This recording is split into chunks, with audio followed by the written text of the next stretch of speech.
আজকে একটা গল্প বলবো, ভয়ঙ্কর গল্প। এটা সত্যি গল্প। আমি ৫ তলায় থাকি, ৬ তলার ছাদের উপরে বাসা আছে আরো ৪-৫টা।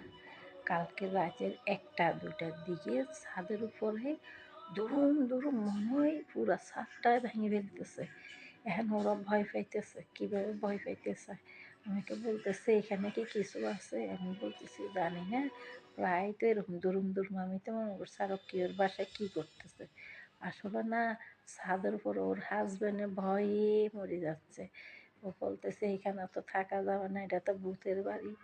তা আমার বলতেছে হ্যাঁ, তো ভূত না, তবে কোনায় দিয়ে একটা তাল গাছ আছে, ওই তাল গাছের জিন একটা আছে, ওইটা মনে হয় এরকম করে।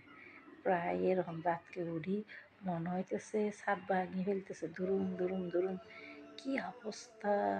ভয়ঙ্কর একটা ব্যাপার না? এটা কেমন